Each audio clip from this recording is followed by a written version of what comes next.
Hiya, how's it going? I'm the Cunning Man, thanks for joining me. Today I'm joined by the Cunning Woman, my wife Alison, and I'll tell you why she's here in a minute. But could I just say, if you enjoy the videos, like and subscribe. And today this is the health and wellness vlog, so you'll be coming out on a Sunday. So happy Sunday to you. Now, the reason for today's vlog is that we're going to be talking about how you can maintain good mental health and positivity whilst having, in some cases, quite a debilitating physical health issue. Now, I talked to you last week about some of the things that I went through, and I talked to you about my recovery and how I got knocked sideways by chemotherapy and all of that. But I've brought Al on today because Al is honestly a little bit of an inspiration to me, because Al has faced health issues most of her life that are far more debilitating than anything that I've ever been through, and she's one of the most positive people that I've ever met, and a lot of people say the same. Al, do you want to just tell everybody what health issues you've got and how that can manifest? So, I'd like to say hi.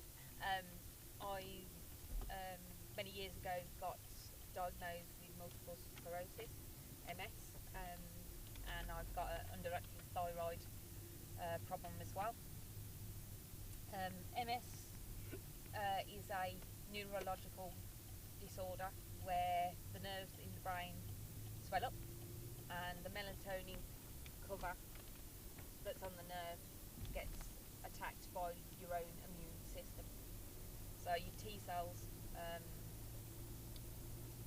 that keep you healthy and fight off all these diseases doesn't do that. It makes it really poorly. And brain's not working again. I have a terrible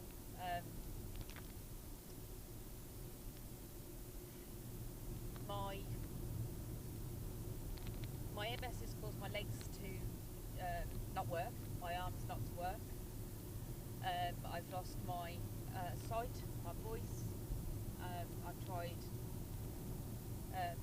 different medications to make things better. The numbness in my extremities, my hands, my feet, my face are numb. So yeah, it's difficult. I think as well, so just to kind of explain to people, Al gets fatigue quite badly, so she's tired a lot of the time. Also, she gets words jumbled up in her head. So, for example, when she said melatonin, she meant myelin. As her husband, I'm used to that, and I navigate that every day. And we have sometimes quite a funny time talking about it and stuff like that. But the biggest problem is that Al doesn't have a short-term memory, so she forgets that she said stuff, and sometimes she thinks she's told me things that I have to do that she hasn't told me, and but that's where we both have short-term memories of that. Yeah, I suppose. Yeah. So, just to sort of tell you a story about Al, I'm a good husband, but I do have a failing in as much as I like to put off doing DIY jobs around the house because I like to go out and play on motorbikes instead. And generally that's not a problem because Al likes to play on motorbikes as well. So she comes with me and we forget that the house exists. But sometimes it means that I put things off for a little bit too long. And we were, a few years ago, we had slate tiles for in the kitchen. And, sorry, I'm just dealing with a piece of traffic here. Al was saying, can you put the tiles down in the kitchen? Can you put the tiles down in the kitchen? I was going, yeah, I'll do it, yeah, I'll do it, yeah, I'll do it. Then Al had a relapse and she lost her sight. So her sight was down to a little pinpoint. And I stayed home for a couple of weeks to look after her, and I had to go out to work, so I was working away from home. And I went away for the week, and when I got home, we had a lovely new kitchen floor down. And I was like, well, put the floor down. And Al went, I did it. I got tired of waiting for you. So I was like, well, how did you manage that? You can't see properly. And she went, oh, it was easy. It was like doing a jigsaw in the dark. And that epitomizes what Al is like with any challenge that comes up, is she finds a way to laugh at it, she finds a way to take the mick out of it, and then she finds a way to challenge it and get over it. And she's always been the same. I mean, Al passed her test, her motorbike test, not long after having quite a bad relapse where she got it was the one where you were getting stuff jumped up in your mind. Oh yeah. Yeah, and she had a relapse and then decided to go and pass a bike test, which I thought was mental, but you went and did it. So talk to us about that. So we went to we were out and about, weren't we? And I said that I wanted to take my bike test. I've been on my 125 for coming up for 3 years, so I had to redo my CBT test. So I went out, and the guys at Street Bikes, Steve was fantastic. He would take me out, and if I was having a good day, we'd go out and really enjoy ourselves, and if I was having a bad day and I couldn't remember things, we'd literally go down the road, and I'd pull over and go, and he'd go knock us down and say no. And they were brilliant. They'd rebook me. They understood that it was going to take me a little bit longer than most people, but you deal with it. You know, if you're having a bad day, what's the point in pushing yourself and making mistakes that are dangerous than saying I'm not doing this today? So yeah, I think that's what people should do 99% of their life. If you're not feeling it, don't do it. Yeah, and I think you know, you'll get up every single morning, and you've got things in your mind about challenges you want to do and things you want to do. I mean, you're currently sort of training on the bikes because you want to. So the ride that I did in the camping video, where I went down to Wales and camped for the weekend, Al wants to come and do that ride, but then ride around Wales, and I think we're probably going to go and stay with Matt while we do it. Yeah. And she wants to go and do some of the big rides around Wales, like the Wales 500, which is a bit like the North Coast 500 and stuff like that, which I'm sure we'll video and you can come along. And I've got Al headset for a helmet and a camera, so you won't constantly have to put up with me. But most people that face day-to-day challenges, the last thing they would think about is setting themselves a challenge like that. But you've always done it, haven't you? The one year you set yourself a challenge to learn to ride horses and all of that sort of stuff. So I suppose the question is, I struggled with that. When I wasn't very well, I struggled with that. I went to bed with cancer and I woke up with cancer and I had cancer all day. And also, I got on a lot of people's nerves, and people were starting to go, oh, have you had cancer? You haven't mentioned it in the last 10 minutes and stuff like that. Now, a lot of people don't even know that Al's got MS because she never talks about it, just gets on with it day to day. I would love to be like that, but I find that very difficult. Do you think you're like that because you've had it for so long, or have you always been like that? I think probably I've always been like that. I mean, when I was diagnosed, we already knew what I'd got. You know, you couldn't have got anything else than I'd got a neurological problem, because my right leg didn't work as good as it should have done. You know, I'd lost vision in my right eye. They won't diagnose you until you've had at least 2-3 episodes. So you don't. I don't go to bed thinking I've got AMS and wake up thinking I've got AMS. I go to bed thinking, good day. Get up thinking, here we go again. Like everybody else does. I've got more things to enjoy than I have things that I worry about. I think that's the way I look at it. Pint half full. Yeah. I suppose for me as well, when I wasn't very well, everything stopped for me because I had to have an operation, and I wasn't able to go and do all of the stuff that I enjoy doing, like, you know, riding motorbikes and so on. So I lost a lot of that stuff. So do you think, because Al's a bit like me in that she collects hobbies, like most people collect stamps. We're both the same. Our house is full of hobby stuff. And Al is always doing something. So if in the evening, if we're sat watching the television, Al's watching the television while she's crocheting, or while she's cross stitching, or while she's doing something else. She never just does the one thing. Do you think that those things help you to stay positive? All of the stuff you do, the horses, the bikes. Yeah, very much so. Ooh, rugby place. Sorry.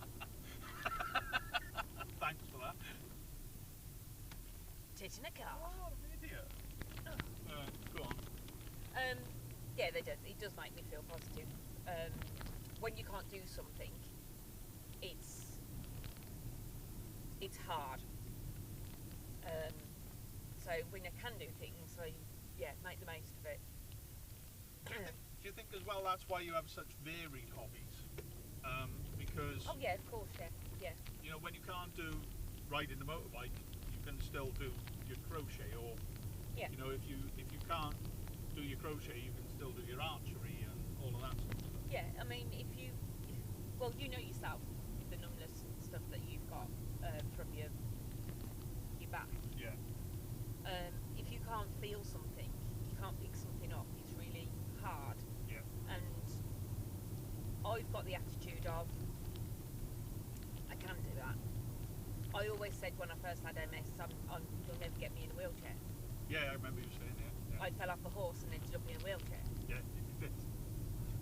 And it was funny because I never thought we'd end up with a wheelchair in the shed, but we did. Yeah. You know, and it's come in very handy over the years for other people. Yep. But yeah, that was my thing. When I was 25, I think we went out partying, and they got me a stripper, and I'd sat at the bar all night because I couldn't stand for very long. And they moved me around, saying that it was too late. They had to be moved, and they moved us into an area where it was like, boring. And my favourite song came on, and I got off the chair and walked up to the dance floor. Well, gently moved towards the dance floor, and stood on the dance floor holding on to one of the rails. And my friend said, "What are you doing?" And I went, "I'm dancing, it's my favourite tune." She said, "You look stupid." I said, "I don't care, I'm not sitting down there, I'd rather stand here." And she said, "Alison, they've got a stripper for you." And I went, "Oh God, no." And I was like, I'm so embarrassed that they'd moved me because they wanted to do something nice to me, and I'd ruined it because I'd got on the dance floor. The girls were having a good time, I must say, when I actually went back. So, do you think that you've missed out on much? Because you know, we speak to quite a few people with MS because you know, there's societies and all that sort of stuff, and a lot of the people that you come across with MS will tell you how it's limited their life and they haven't been able to do A, B, and C, and so on. Do you feel like you've missed out on stuff? Oh God, no. I've probably done more than I would have done with it, especially after meeting you. You know, you're so positive with things, and when I set myself challenges and you think, oh my God, what's she doing this for now? I mean, I've just done my Foundation to teaching? Yeah, no, that's what I'm going to do. Oh, okay. Yeah. I've just done my, what's it called? I can't remember. Oh my God, it's my leadership and management course. That's it was called leadership and management, wasn't it? Yeah, but it's it doesn't matter. I'll get back to it when it comes. Yeah. But yeah, I've just spent 18 months doing that, and that's just been so difficult because having to talk about the things that you've written and do questions and answers. Well, I don't remember the theorists. I mean, you use the theorists' things every single day of your life, but to put a name to the thing and say, remember that. No. Well, I think it's also important to people point out at this point that you do have short-term memory issues, and you've forgotten to mention the fact that you're also dyslexic. Yeah, put the two together, so- doesn't work, doesn't it? Dyslexics use memory to remember things, and people have memory problems, write things down and read them. Yeah, and you can't I do can't either. do either. Yeah. And this is the point. I mean, Al passed that course with a distinction, and I think it's important to know that everything that she does at 150 mile an hour to the best of her ability, and that's a testament to you, isn't it? I wish I could be a bit more like that. Do you ever have days where you just think, not today? Yeah. They're not often. No. Bikes. Bikes. Yeah. Not often, and they very rarely slow you down. I mean, so we've got things that we do. I know when Al's feeling a bit like that, and I'll load the van up with crackers and cheese, and chuck her in the van, drive her off out into the countryside, and you just lie in the back of the van and sleep for a couple of days, don't you? Yeah. And we've got these little rituals that we do, and I think that's important to remember as well for both of us, is that when you're not very well, it's important that you've got good support and positive support. Yeah. I think the worst thing that people can do is to go, oh, are you all right? Do you need anything?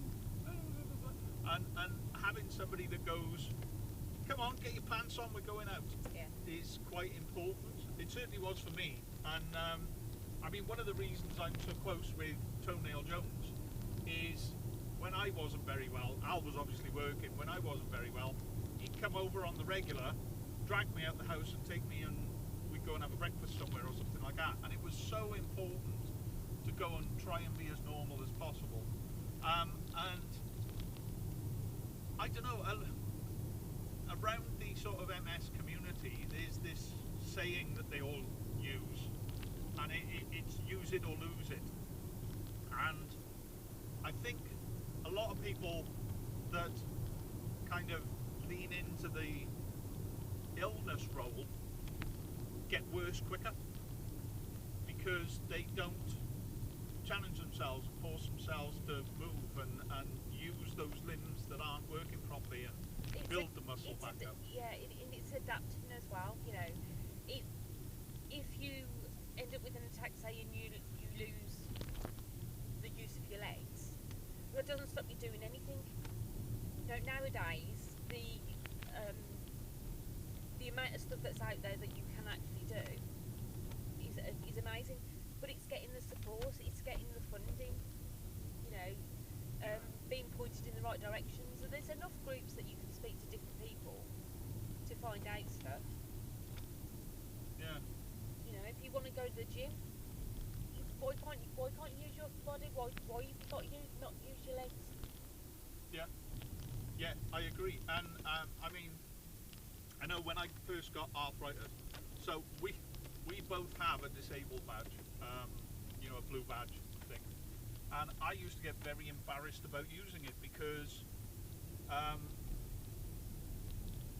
you get out the car and people look at you like either, well, what the hell is wrong with you? Why do you need a blue badge when I can't have one? Or they look at you like, why are you using that when there's people in greater need than you? And I mean, sometimes it's even worse for Al because Al's disability is completely invisible. I mean, if I'm struggling and I need to use a disabled bay, it's because my back isn't working properly and I look bent up. But sometimes Al's limitations are completely invisible. It's to do with fatigue. So if she parks right at the other end of the car park, by the time she's got to the shop, she's too tired to go shopping. So it's things like that. Getting over the self-consciousness was a big thing for me, and sort of saying, well, stuff it. If people judge me, that's their problem, not mine. Yeah. Did you find something similar with you, or are you just the type of person that doesn't care, you know, doesn't kind of get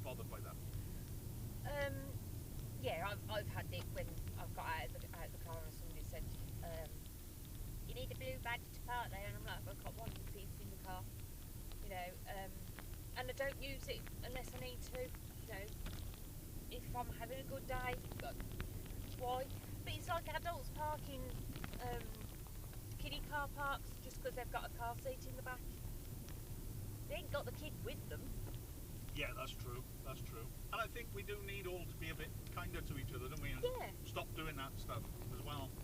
I mean, I talk a lot about the cunning folk and trying to be a modern day cunning man. But you've got to remember that my wife is as interested in that stuff and is as enthusiastic about being a modern day cunning woman. And it's about spreading a little bit of positivity. Sometimes that comes with having to challenge negativity as well. You know, I've known you get really, what's the word, stern with people that have treated you differently because you've got MS, and not because they were trying to be cruel or horrible, but because they thought you couldn't do something. I remember when we went to go and do the horse riding, and you had to do the medical pro forma, Yeah.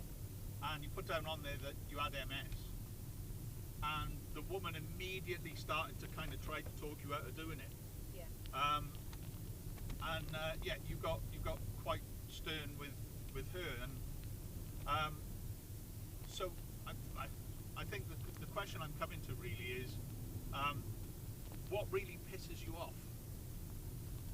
What gets you goat? What's the kind of thing that you will always try and challenge? Could you give me that question in a different way? So you're always really positive. Yeah. So you're always really positive.